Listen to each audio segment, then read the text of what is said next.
Hello, I am Diane Preston, and I will be doing a video diary for Lysistrata, an inspired, adapted play by Ellen McLaughlin, originated by Aris. I really cannot say the name. Aristophanes. Aristophanes. Aristophanes. So this is going to be very raw and unedited. So just bear with me. I have a lot of notes on my phone since I am recording on my laptop. So if you see me direct my attention down, and is it because I'm like distracted? I'm literally looking at my notes. Okay. So I'm gonna just get started on my introduction. Um, Okay, so in Lysistrata, a play adapted by Ella McLaughlin, the women of every city in Greece go to protest not having sex with their husbands. The result is to have them come home and end the war. So they're getting tired of their husband being away, awaiting the bad news of finding out that that may have been the last time they're going to see their husbands. So they want to end the war so their husbands can come home to keep them company because they hate thinking about their deaths when they're away. In the end, the women are successful, and the war is over, and their husbands come home. And I will address this is my thesis. I will address the motive, the strategy, and the execution that the women of Greece strive to plan out because their husbands are away at war by doing a holistic examination of power and McLaughlin's Lysistrata. Okay? So I'm going to go out of context and actually start with some of the quotes that kind of got me thinking about where the play would be going. I think one of the main quotes for me that put me in a mindset of, although this is a comedy, this is very, very, a very, very serious, thing to these women. So on page 9, Lysistrata, the main character um, of the play Lysistrata by Ellen McLaughlin, that's my citation. Um, she says, I am not a hostess. I'm a political leader. This isn't about chips and dip. This is about the future of our country. So, although that quote on page 9 of Lysistrata by Ellen McLaughlin um, is almost, like a comedic quote, I still think it has power to it because she's like, I don't understand why, we aren't taken serious, but like this is something real. This is something that we're passionate about, and we want to be heard. So I think that was one of the ones that put me in the mindset of where this play was going, although it is a comedy. So I'm going to start with some of the questions that we have to answer. I was going to go off my outline, but I don't work like that. And I feel like it's a video diary, and I feel like diaries are raw, and you should really just get a raw answer and not like read script from script. So, one of the first questions is, what do the women of Athens have in common with one another? And what are they experiencing? So I kind of did that in my opening introductory paragraph, but I'll just go over it again. So, what do they all have in common? Well, one thing they all have in common is that they're women. Another thing that they have in common is that their husbands are away at war. Another thing that they have in common is they're all from Greece. Now, they're all important women from different parts of Greece, but they are from the same country. Um, what are they experiencing? Honestly, deep down, I think that if you really think about it, a lot of the women were pretty content where with their lives were, and I feel like if it wasn't for Liz Estrada, the main character, they would have never even got to where they would have gotten in the play. So I think what they're experiencing is honestly horniness. I mean, at the beginning, I feel like Liz Estrada felt alone, and she missed her husband, and I feel like she used her sense of morale and leadership qualities to rally women to almost feel the same as her. Um, so yes, next question. How do these how do those opposed by those in power take action?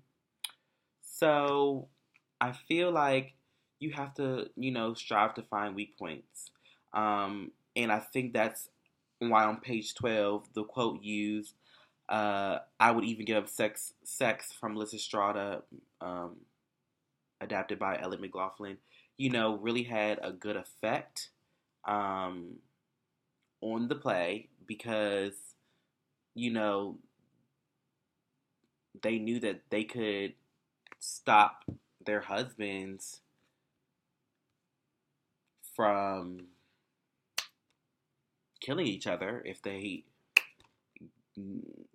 kept the punani away. So um, I feel like to answer that question, it would be that it would be that quote, like, use what you can use to get that advantage. And that's just like in school. Like, if you know that you are a really good test taker and all you have to do is study the night before, why not just do what you know you can do to gain that ability to get ahead?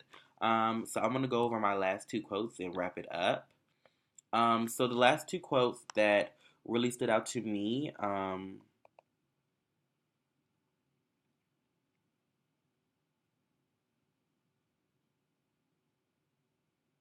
was on page 21, adapted by Alec McLaughlin, Lysistrata. Sorry.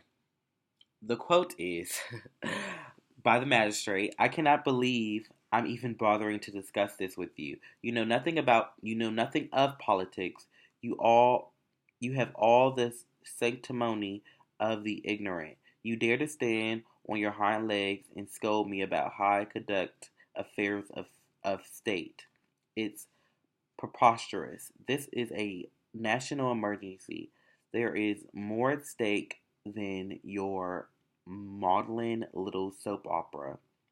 I need the money for battleships. We're under siege here, or perhaps you've forgotten. We're in the middle of war, woman.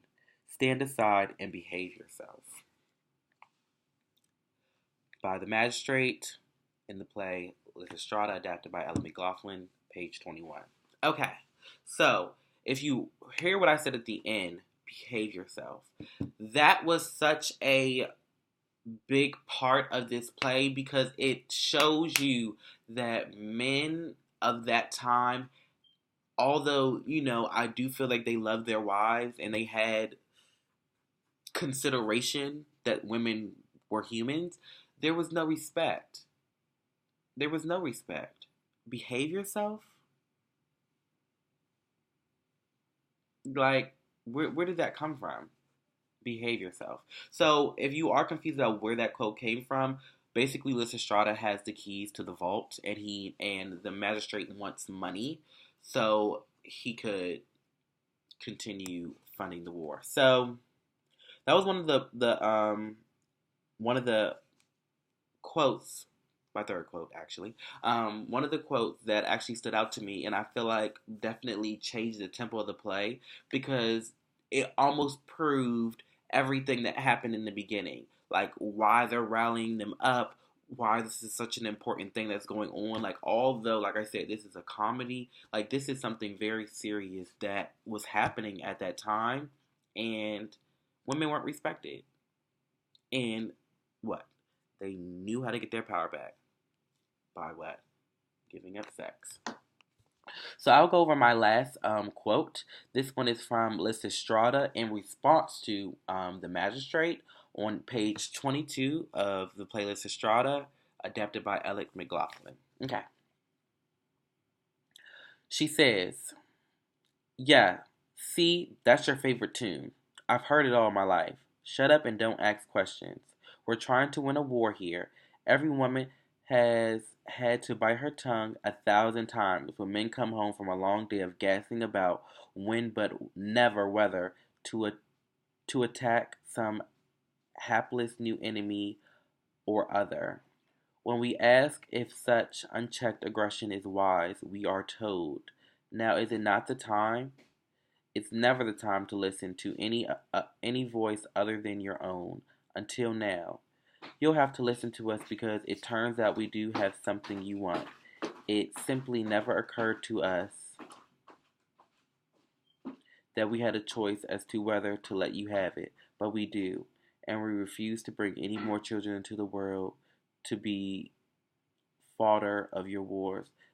That's what it comes down to. It's up to you. So, like I said, that's Lysistrata by Ellen McLaughlin, page 22.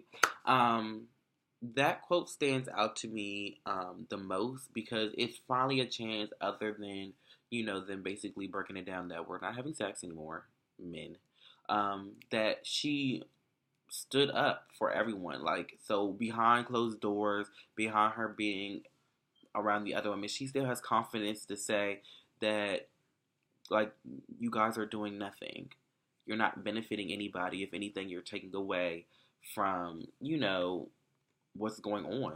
And it needs to end.